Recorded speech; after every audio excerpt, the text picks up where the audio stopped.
দর্শক, ইসরায়েলে তীব্র অস্থিরতা শুরু হয়ে গিয়েছে। গত 2 বছরে তো বটেই, বলা চলে দেশের ইতিহাসে এর আগে প্রধানমন্ত্রী নেতানিয়াহুর বিরুদ্ধে এমন প্রবল বিরোধিতা দেখা যায়নি। বিশেষ করে তেল আবিব এখন যেন ক্ষোভে ফেটে পড়েছে। রাস্তা জুড়ে উপচে পড়া ভিড়। ইহুদি সম্প্রদায়ের অসংখ্য মানুষ সরাসরি নেতানিয়াহুর বিরুদ্ধে পথে নেমেছে। তাদের দাবি খুব স্পষ্ট, যুদ্ধ থামাতে হবে, আলোচনার টেবিলে ফিরতে হবে। দর্শক, এই মুহূর্তে ইসরায়েলে এখন সাধারণ ইসরায়েলিদের দাবি, এই একচ্ছত্র শাসন আর চলতে পারে না। তারা চাইছে অবিলম্বে যুদ্ধবিরতি ঘোষণা করা হোক। আপনাদের সামনে একে একে আমি সেই সমস্ত ভিডিও দেখাবো। দেখবেন হাজার হাজার মানুষ কিভাবে প্রতিবাদের রাস্তায় নেমে এসেছে, যেন গোটা দেশই সরকারের বিরুদ্ধে দাঁড়িয়ে পড়েছে। দেখুন সেই দৃশ্য।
দর্শক, একটা ব্যাপার এখন একেবারে পরিষ্কার। আপনি যেই দেশে থাকুন না কেন, যদি সেখানকার শাসকের বিরুদ্ধে রাস্তায় নামেন, তাহলে আপনার পরিণতি কি হতে পারে? আপনাকে পেটানো হবে, দেশদ্রোহী বলা হবে, এমনকি মেরে ফেলার হুমকিও আসবে।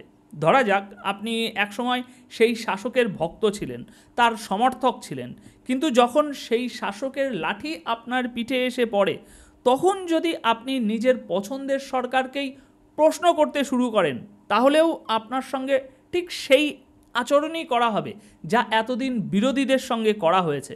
আর ঠিক এমনটাই হচ্ছে এখন ইসরায়েলে। যেভাবে ইসরায়েল ফিলিস্তিনিদের দমন করে, মারে, পেটায়, গ্রেপ্তার করে, ঠিক সেইভাবেই এখন নিজেদের নাগরিকদের সঙ্গেও আচরণ শুরু করেছে। শুধু ইসরায়েল নয়, আমেরিকা, ফ্রান্স, জার্মানি, ব্রিটেন কিংবা ইউরোপের অন্য দেশে যখন ফিলিস্তিনের সমর্থনে মানুষ প্রতিবাদে নামে, তখনও সেখানকার সরকার তাদের পেটায়, গ্রেপ্তার করে, দমন করার চেষ্টা করে। আর আজ ইসরায়েলের ভেতরে এখন সেই একই চিত্র।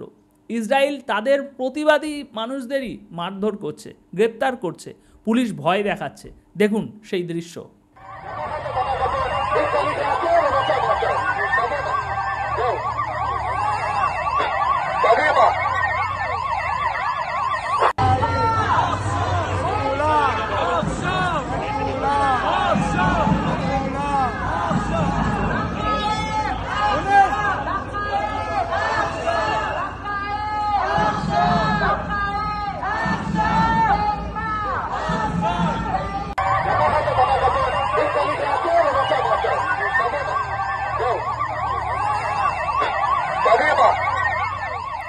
দর্শক, শুনে রাখুন, নেতানিয়াহুর বিরুদ্ধে এবার এমন প্রবল আন্দোলন শুরু হয়েছে যে সেই বিক্ষোভে যোগ দিয়েছেন ইসরায়েলের সাবেক প্রধানমন্ত্রী ইয়াইয়ার ল্যাপিদ।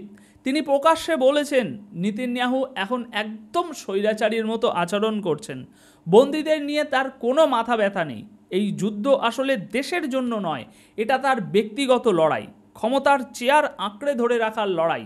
দর্শক, আপনারাই নিজের কানে শুনুন ইসরায়েলের সাবেক প্রধানমন্ত্রী ইয়াইয়ার ল্যাপিদ আন্দোলনে নেমে ঠিক কি বলছে।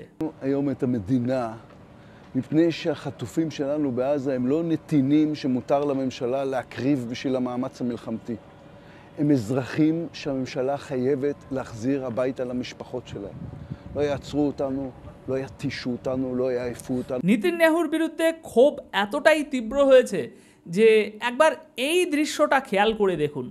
ইসরায়েলের সেই মানুষগুলো যাদের প্রিয়জনরা এখনও হামাসের হাতে বন্দী, তারা নৌকায় চড়ে গাজা সীমান্তের কাছাকাছি গিয়ে প্রতিবাদ জানাচ্ছেন সরকারের বিরুদ্ধে, নেতানিয়াহুর বিরুদ্ধে সরাসরি আওয়াজ তুলছেন। দর্শক, প্রতিবারের ঝড় এতটাই তীব্র হয়েছে যে অনেক ইসরায়েলি এখন প্রকাশ্যে বলছেন চুক্তি করো, বন্দীদের ছাড়িয়ে আনো। এমনকি তারা বিক্ষোভ করতে করতে গাজার দিকেও এগিয়ে যাচ্ছেন। এই দৃশ্যটা আলাদা করে চোখে পড়ার মতো। নিজেদের প্রিয়জনকে ফেরানোর দাবিতে মানুষ সরকারের বিরুদ্ধেই এখন সীমান্তের দিকে পা বাড়াচ্ছেন। দেখুন সেই দৃশ্য।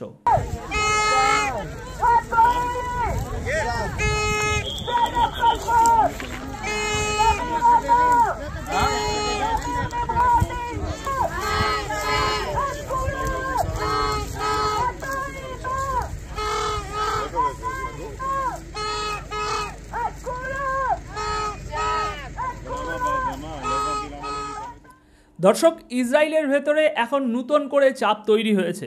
পররাষ্ট্রমন্ত্রী নিজেই নেতানিয়াহুর ওপরে চাপ দিচ্ছেন, বলছেন ফ্রান্স আমাদের বিরুদ্ধে দ্রুত এগোচ্ছে, একের পর এক কড়া বক্তব্য দিচ্ছে, আমাদের চোখ রাঙাচ্ছে। তাই ইসরায়েলে যে ফরাসি দূতাবাস বা কূটনৈতিক কার্যক্রম চলছে সেগুলো সব বন্ধ করে দেওয়া উচিত। এদিকে আমেরিকা থেকেও বড় খবর আসছে।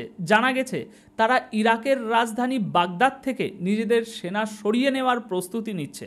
আর যদি সত্যিই তা ঘটে তাহলে ইরাকের জন্য সেটা একটা স্বস্তির বিষয় হবে। তবে সামনে পরিস্থিতি কোন দিকে যাবে তা এখনও পরিষ্কার নয়। কিন্তু একটা জিনিস নিশ্চিত, ভালো কিছু হওয়ার সম্ভাবনা খুবই কম, বরং অস্বস্তি বাড়তে পারে। আরব বিশ্বের রাজনৈতিক সংগঠন ওআইসি নিয়ে সমালোচনাও তীব্র হয়েছে। অনেকেই বলছেন মুসলিম বিশ্বের স্বার্থ রক্ষায় এই সংগঠনের কোনো কার্যক্রম ভূমিকা নেই, বরং তারা বিশ্বাসঘাতকতা করেছে। নাম আছে কিন্তু কাজের কোনো স্বাভাবিক বাস্তবতা নেই। তো দর্শক, মধ্যপ্রাচ্যের এই বিশেষ প্রতিবেদন আপাতত এখানেই শেষ করব। এই প্রতিবেদনের বিষয়ে আপনার কি মতামত অবশ্যই কমেন্ট বক্সে জানিয়ে যাবেন।